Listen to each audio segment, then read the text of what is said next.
Thank you, Reba. One of the most famous families in sports has experienced its share of victory. Unfortunately, wrestling's Von Erichs have also felt the sting of tragedy for more than 3 decades. Scott Rappaport spoke with the only surviving member of a wrestling dynasty.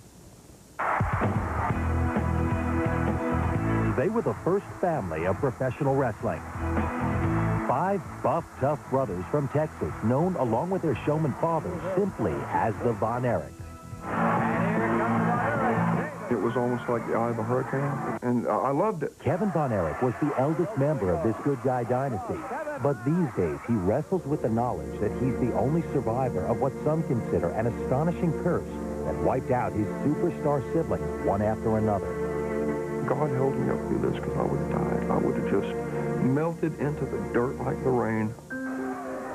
The dynasty was born in 1953 when a Dallas grappler named Jack Atkinson, the blonde guy in these shots, changed his name to Fritz Von Erich and established what would become the family trademark, an unshakable hand grip called the Iron Claw. Fritz Von Erich, and the master of the Iron Claw, catches Joe Blanchard. Outside the ring, as Fritz raised his boys, David, Kevin, Chris, Mike, and Terry, he caught every moment on home movies. But even during these happy times, there was a foretaste of disaster.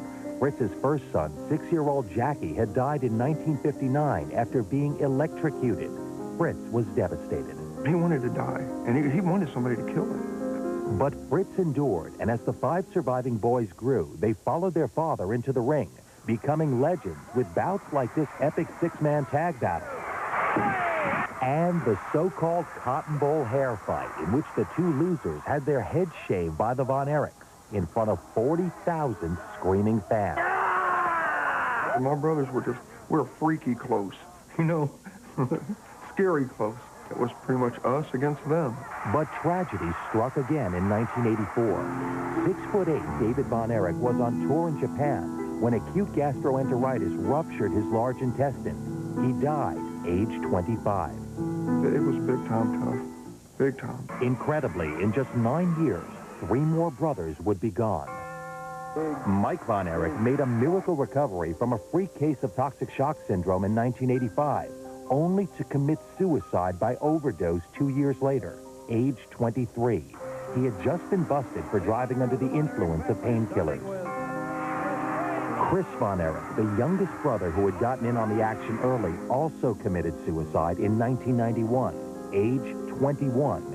He shot himself apparently because as an asthma sufferer, he couldn't match his brother's powerful physique. Kerry Von Erich lost a foot after a motorcycle accident. Incredibly, he continued to wrestle successfully, but he became hooked on the painkillers he needed to get him through. In 1993, facing jail on drug charges and with his marriage in ruins, he ended it all, age 33. He felt so ashamed. So Kerry went out there in the field and shot himself in the chest with a .44. Kevin was never the same. He retired soon after, nursing his own hurt from years of grappling and years of grieving. Okay. Today, 41-year-old Kevin has reclaimed the Atkinson name and lives on a farm outside Dallas with his wife Pam and 4 children. He has a simple explanation for the terrible string of tragedy. The devil hates us. I'm sure the devil would love for me to commit suicide.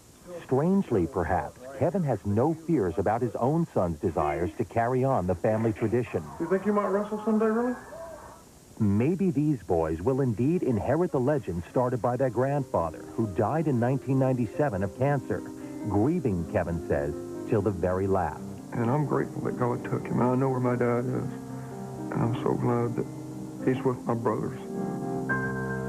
Well, as a tribute to his brothers and his father, Kevin has put many of his family's fights on videotape. If you'd like more information about the Von Erichs, visit Extra Online. We're at extratv.com.